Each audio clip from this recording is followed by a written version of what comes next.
What's up? My name is Kris Rubio, host of your new favorite show on the NGBN.TV network. This is Decades. As you can see, I'm in a remote location. I may or may not be still in the state of Idaho. You may or may not find out during the show.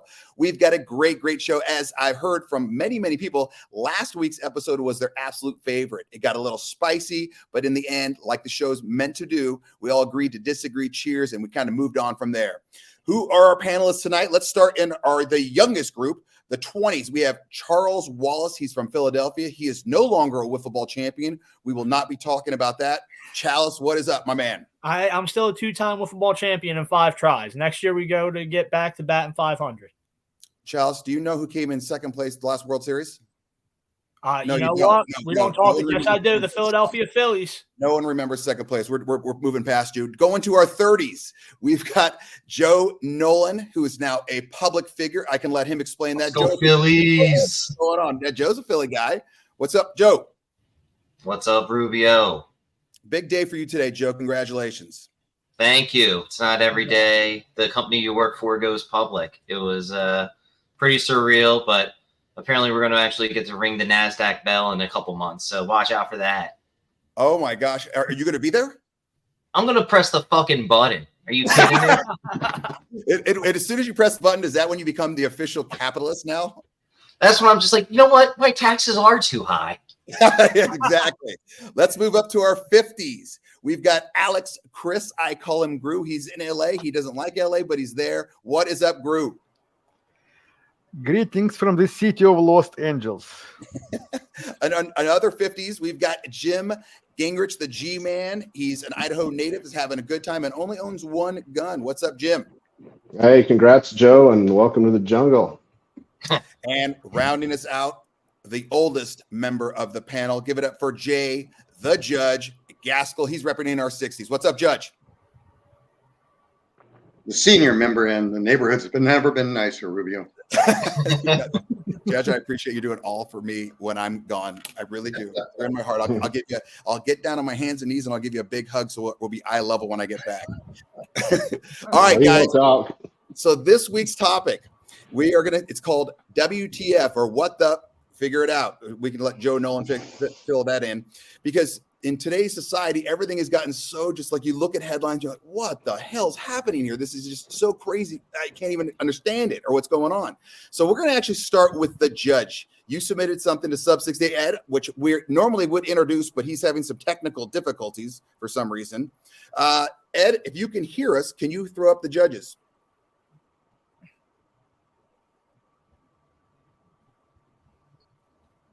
Or some Jeopardy music. What's Judges? Judges did not submit one, so we'll move straight to mine. You were supposed to submit mine. Oh, you didn't tell me.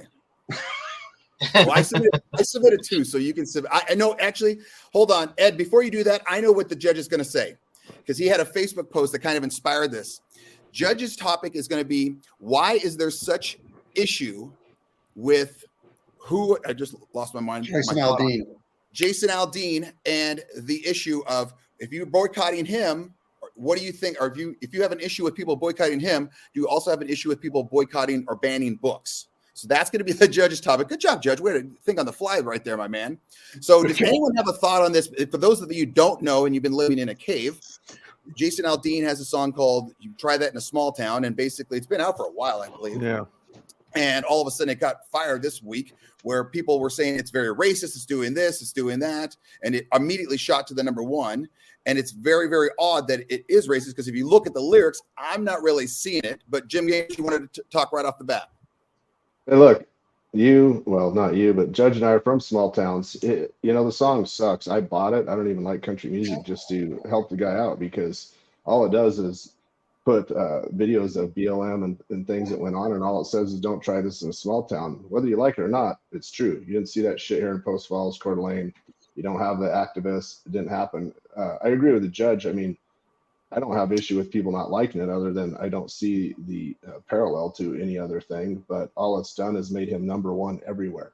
Pop, rock, country, everywhere. That song is number 1 right now. So that's what you get when you act like an idiot and try and pounce on something that's just a country music video.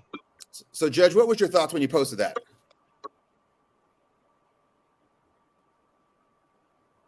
Judge freezing again. Joe Nolan, I see you're typing diligently, so you're looking up something. What's your thoughts? Yeah, I was just trying to double check because I knew there was like a controversy with this, but it wasn't like the lyrics from what I understood. It was the video. Like he used like the grave of a man that was lynched as like a prop in the music video, talking about try that in a small town.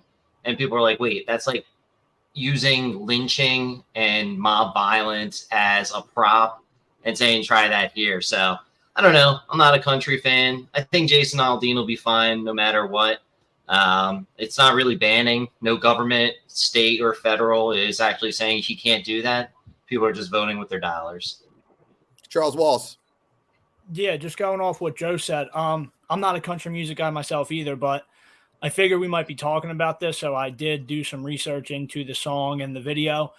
It wasn't a grave of someone who was lynched. He filmed the video out front of a building where a guy who admitted to raping a 16-year-old girl was lynched. So that's really all I have on that.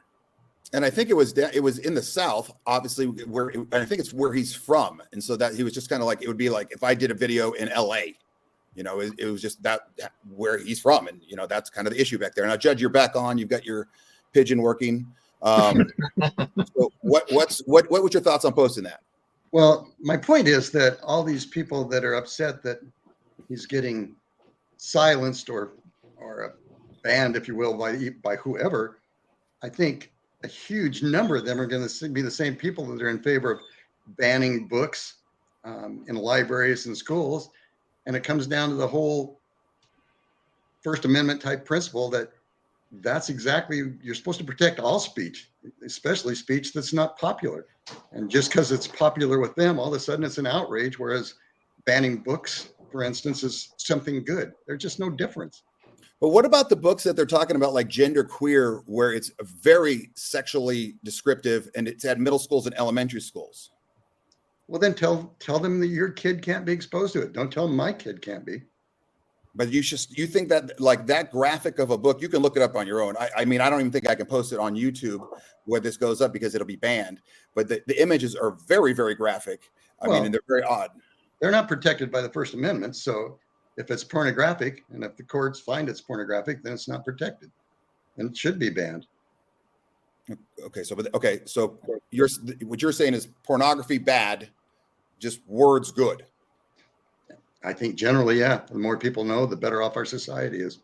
Jim, did you have a comment? I think I saw your finger go up. Yeah, I don't like sorry, Judge, but I don't like the term banning books because when I was a kid, when you were a kid, when Rubio was a kid, they monitor books for age appropriateness, just like movies, just like other things. And so when that went on in Florida, they were doing the same thing that every school's done forever. They were looking at content and saying this isn't appropriate for certain people. So you could call that a ban, but it's nothing new. That's happened forever. But I do agree with the fact that you can't get up in arms about one thing, let's say Bud Light, not books, because I don't agree, and not the other. But all it did is prove to put him up to #1 in the charts. And when he's just posting videos of stuff that happened and CMT dumps the video, that's stupid because I don't remember Country Guys, but he's very famous. He had a $60 million deal with CMT and he said, fuck you. He goes, I'm friends with Jason Aldean. He did nothing wrong here. So again, all they've done is hurt themselves and they prove it time and time again. CMT is going to take a hit, watch it, it'll go down.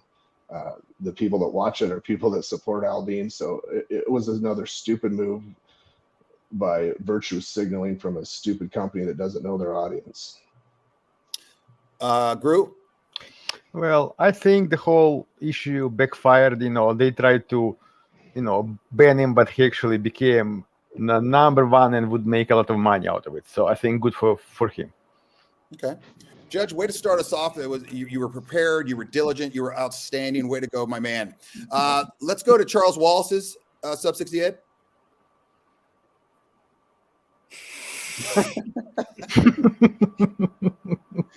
Okay, Charles, go ahead. Yeah, I think that kind of a theme that I fall into, I think a lot on this show is common sense stuff where it's like, to me at least, common sense stuff where we know what is healthy and what is unhealthy. Like, you can eyeball for the most part someone and be like, not if they're in the peak of physical shape, but you can tell if someone's in shape or if they're out of shape. And you see in modern society, we have this body positivity movement where it's just telling people that it's okay or it's empowering to be obese. And it's more so with women than it is with men, but I see it with a lot of men my age where they're like, yeah, the dad bod. And it's like, you're 25. Don't you have any self-respect? Like, don't you want to be in shape? I don't understand that. And, you know, not for nothing, but it also, it costs money, you know? It costs, I think in 2022, it cost $150 billion on the healthcare system for obesity related illnesses and just obesity in general. So it's not something that I think should be taken lightly. If you're out of shape, if you're obese, change it. There's nothing empowering about being obese. And I think that we need to, I said, make fat shaming great again. And, you know, it was kind of a joke, but at the same time, it's not really a joke. Like, if there's someone who's out of shape, I don't know why it's a problem to tell them that and to tell them that this is something that you need to address. I think the issue at some point is you can do it. And like myself, Jim, Grew, and the judge, we grew up in a time, Joe, I don't think you would have had issues with it, where we grew up in a time where like someone would let it flat out say, I remember I was at my cousin's bachelor party, and we were at Laughlin, Nevada. I sat down in a lawn chair right on the river, and I broke the chair. And my uncle goes, all right, fat ass, from this point on, you literally just can sit on the earth. And it was really, it was one of those where I was like, well, damn, that he's got a point. I literally just shattered a metal chair. Maybe I should cut off the carbs a little bit. That's the best thing an uncle could tell you to sit on, Rubio. Yeah.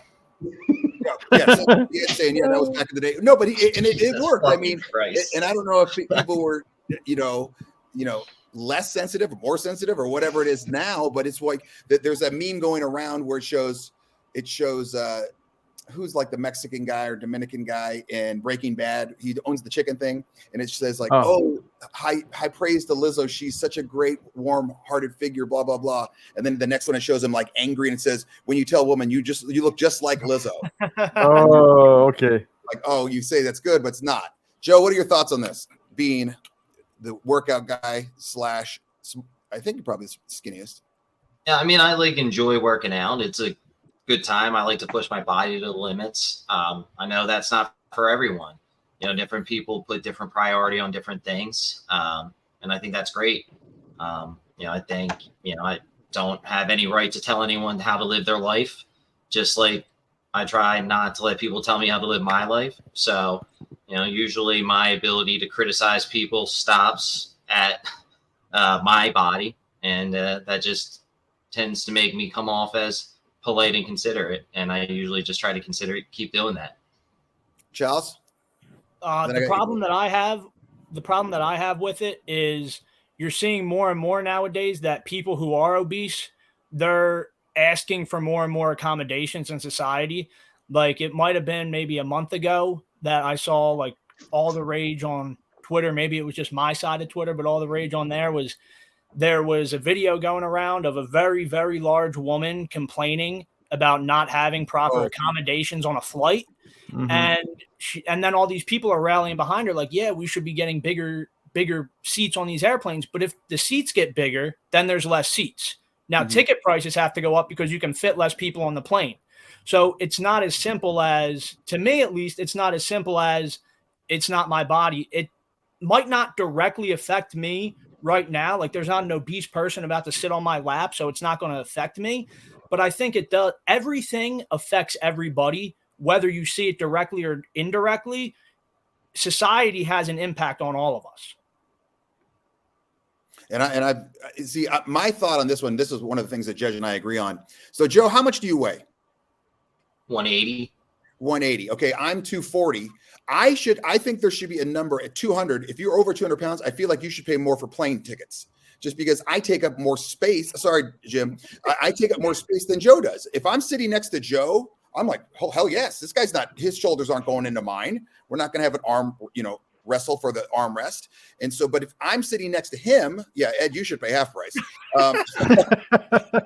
But if Joe sees me and I'm like the last seat coming in, he's got to, Joe, you can't tell me if I'm coming in at Southwest Airline and you're like the middle seat and I'm right there, you're not going to go like, oh, please God, don't sit next to me. Don't sit next to me. Don't sit next to me. I just think everything you guys keep doing keeps coming back to money. I'm not that worried about it. I mean, I fly all the time. It rarely, if ever, comes up. If it does, like they usually have to buy 2, if not 3 seats, depending on how much they weigh. So like that already does exist to some extent. I don't know. It's just, to me, it's a lot easier to let people just live their lives. You never know what struggle anyone's going through at any given moment.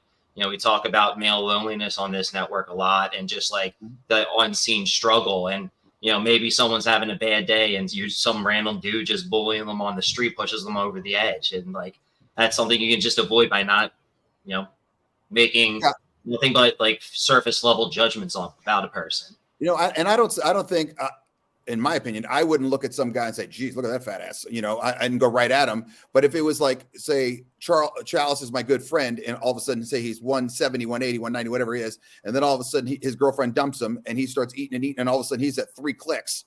Maybe at some point someone needs to say, hey, Chalice, let's put the chalice of, lard away, and maybe let's get some water in your system. Gru, you have your hand up. Okay, I've seen recently a lot of ads by the government about anti-smoking. You know, smoking is bad. You know, it causes problems and health problems. I haven't seen as much saying, hey, maybe people should start eating healthy and, you know, basically and create less problems for the health system and society in general. Like encouraging actually, you know, better diets. Okay. Well, I think that goes. I mean, I don't want to say it, but it goes right back to big pharma. Why would they cure what they don't need to cure, because it just brings money back to it. Charles, you had your hand up. Yeah.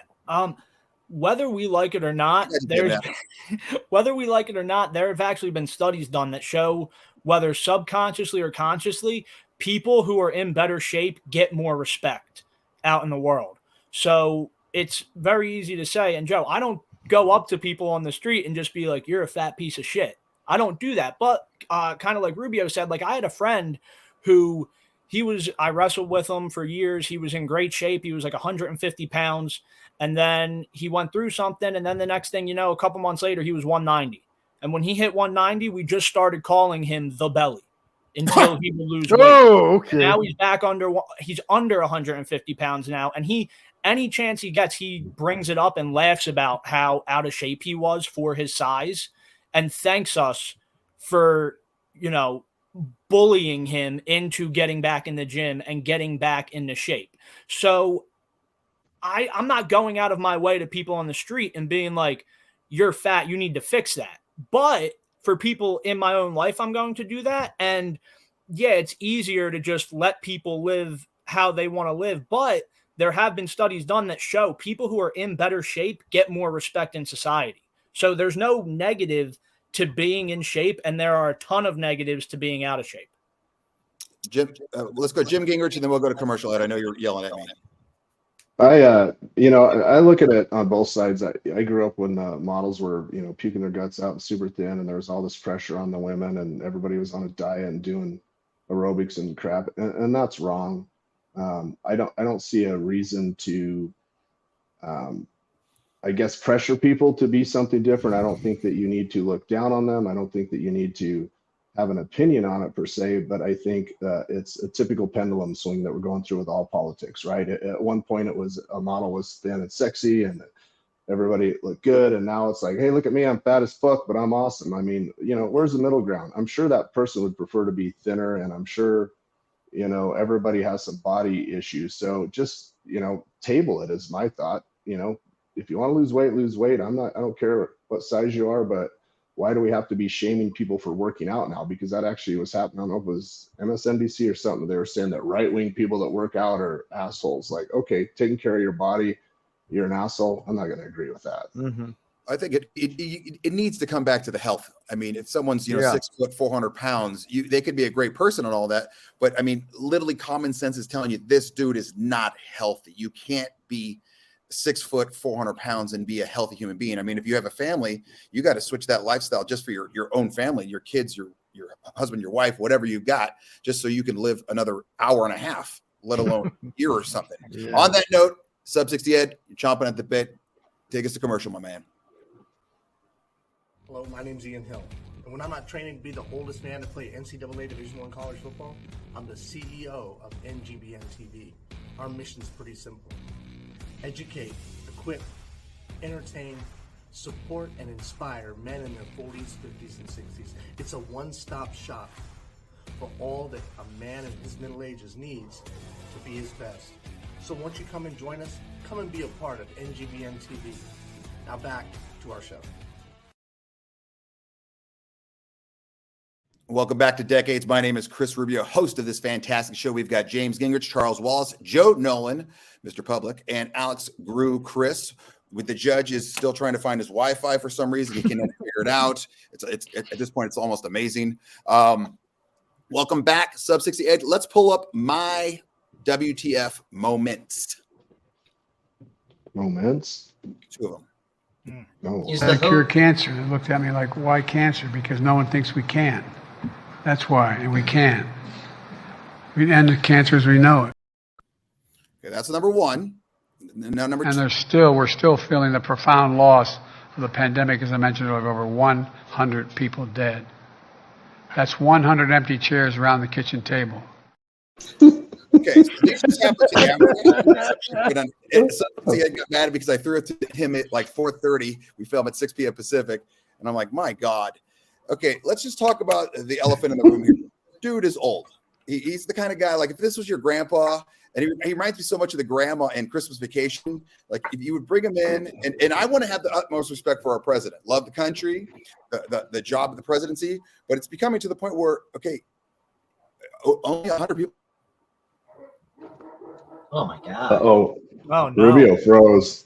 I told you his something service wouldn't be the good entire state. You guys are all there. And then where you're back still with a scowl on your face. But. Yeah, where he ends, and then where he ended cancer. Like, but then no one even questions him, like, Joey B, like, what are you talking about, dude? And it's to the point where the WTF is every single day, and the media's never going to say anything, but someone's got to say this is the grandma from Christmas Vacation, Jim Gingrich. What am I missing here? Well, the obvious. I mean, we don't even need to beat that horse, but on the topic of cancer, we're not going to cure it. I mean, the money made is like $1.6 billion a year in treatment, so there's no incentive for anybody to cure cancer. So to me, the fact that they can take 80% of cancers and have a treatment program where you can go in remission tells me they know a fuck of a lot about cancer, what causes it, and how to get rid of it. It'll be here forever. And as far as Joey B, it's embarrassing at every level. I mean, that's 2 things in one clip. It goes on every day, and yet most of the media isn't saying anything. It's embarrassing to America. It should be embarrassing to his family.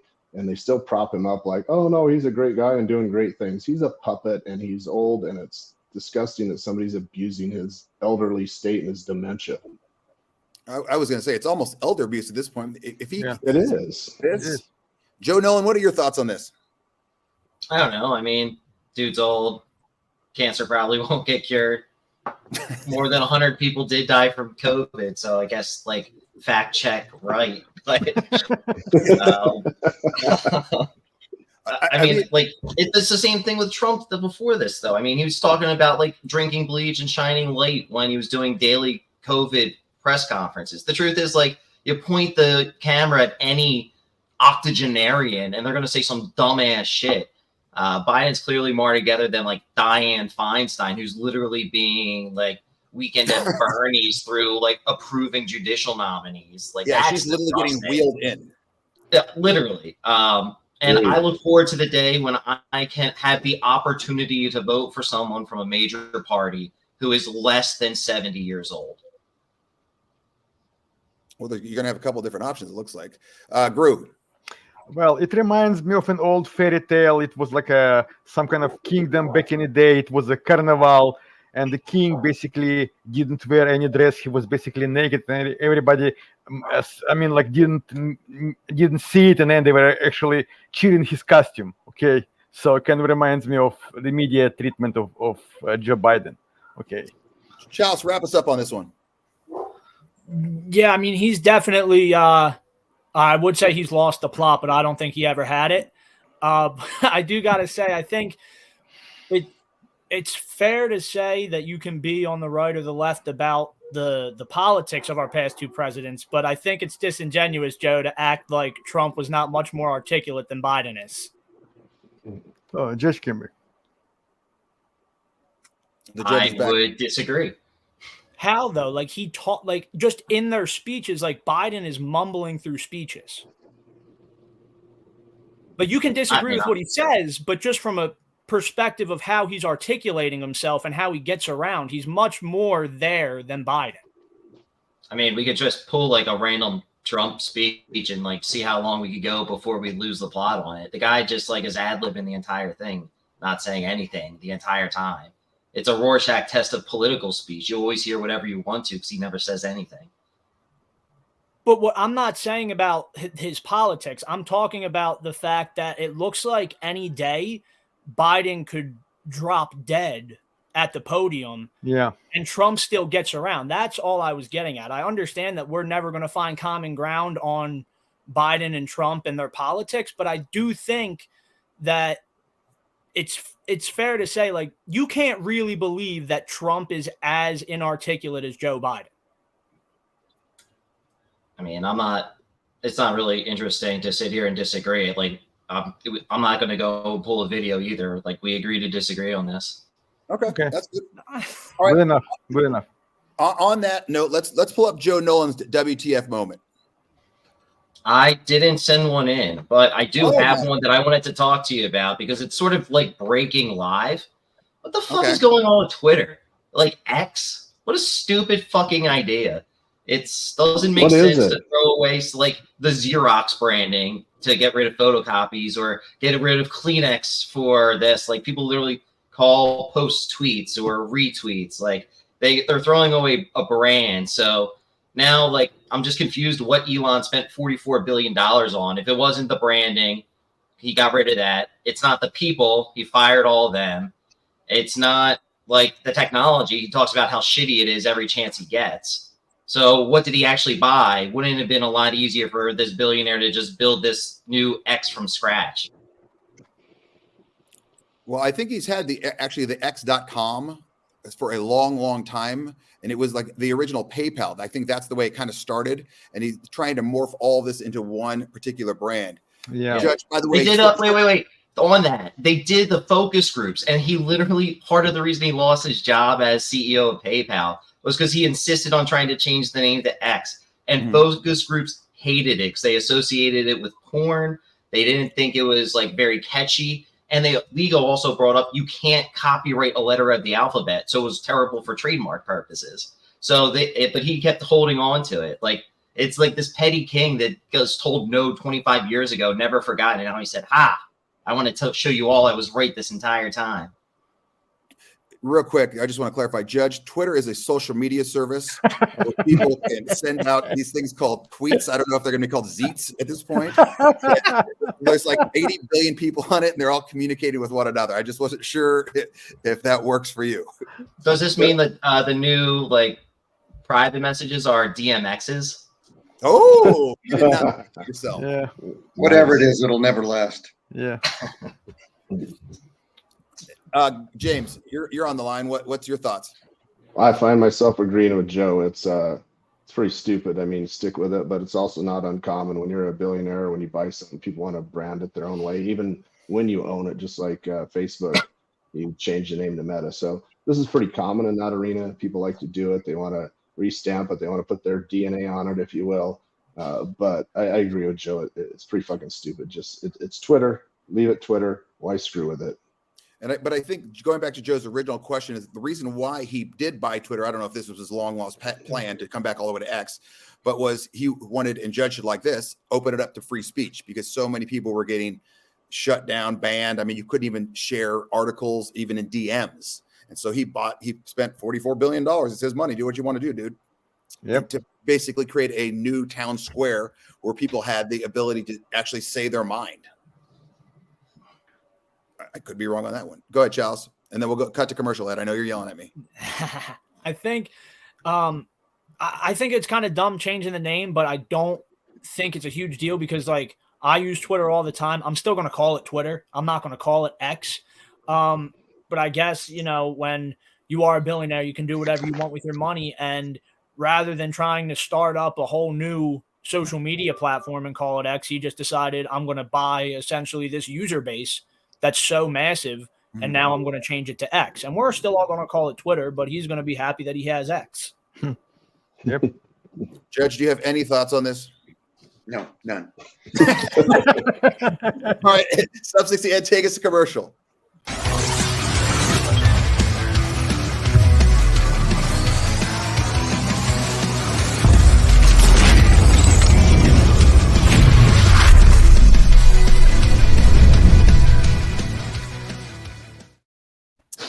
That's Chalice Sr. right there. That's Charles Wallace, the first. I think it's the first.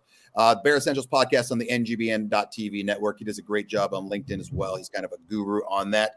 Take us to Jim Gingrich's WTF moment, Sub 60 Ed.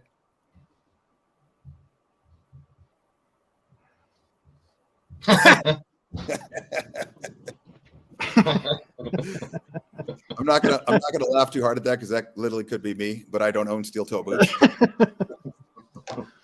Jim, what was your thought? First of all, I'm not down with the nepotism, Chalice, but anyway, just kidding. That's not my best work, but I honestly just wanted to stay out of politics and have us all laugh at how fucking stupid people are. I mean, first of all, anybody who's ever owned a metal detector probably understands that it's good for about a foot and a half. So the fact that he's down that deep is hilarious. The fact that he's dumb enough to wear steel-toed boots and go out is even more funny. So I basically threw that out there so we could laugh at people and all be on the same page instead of debating politics for once. Judge, being a judge, and I don't know if you can answer this. That guy was obviously an idiot. How many times have you been in a courtroom and gone, like you almost feel bad for the person? Oh, more times than you can imagine. Is it more times than when you're at my house? Well, at least more people. All right, Gru, you have any thoughts on this one? Actually, just funny, and I like James's thing. You know, it takes us out of politics, and we all just laugh, and we don't need to argue about it. Okay, so we all agree it's stupid. Fantastic, Joe. I think it just shows like you could just get on autopilot sometimes. There was one time Sarah was working out in the backyard, and I was outside helping her. I walk in, I always just flick the lock on the slider every time. Then I went up to the roof and I was getting some stuff done. Couldn't hear anything. 45 minutes later, I get a phone call from her dad, and I'm like, "Oh Jesus, no!" He never calls me. I'm like, "Hello?" He's like, "Can you please let my daughter inside?" He had been locked down. He was trying to yell up to get me. I couldn't. Went next door.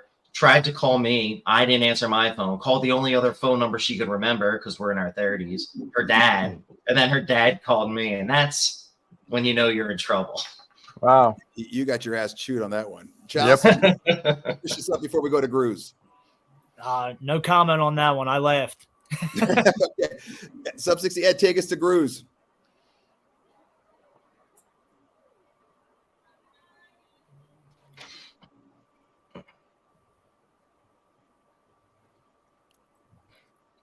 You couldn't copy the whole dictionary?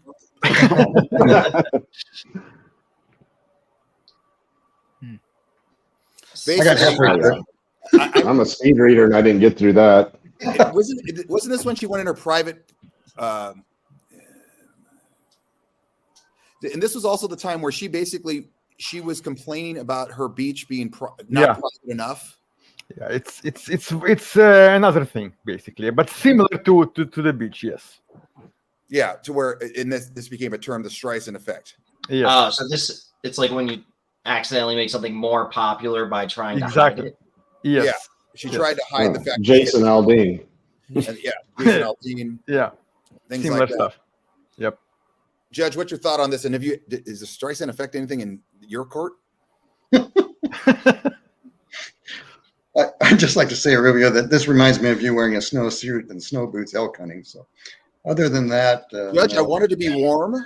And it's something that fit. I wear 2X, and if it's comfy, I wear it. And I don't like to be cold. Well, it's interesting because we had a recent case here with the lawn and watering shortage where a drone went over the college's president's house, and the city manager's response to showing her watering when no one else could. And the city manager's response to that was, it's illegal to have a drone go over private property. Charles Wallace, thoughts on the Streisand effect?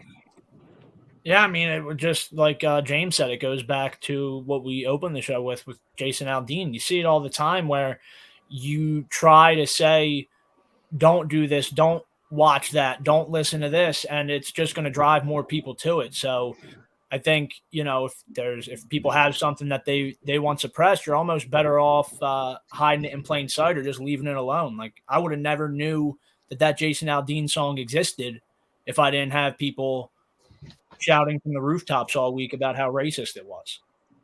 Good point. James Gingrich. I'm going to do a Joe and read this because it makes sense. It's just what Charles said. The Streisand effect is an unintended consequence of attempts to hide, remove, or censor information, where the effort instead backfires by increasing awareness of that information.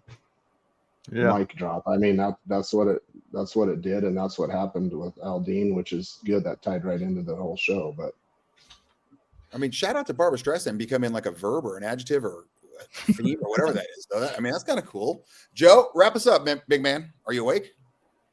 Are you texting? I think Joe froze. Yeah. All right. Looks like he's meditating. He does, and he looks like he had those little hair halo thing on him. Good for him, though. And good for Barbara. Guys, you were fantastic tonight. This was a good show. This was a fun show. I definitely think everyone always texts me and says, hey, what are you guys texting in your group text?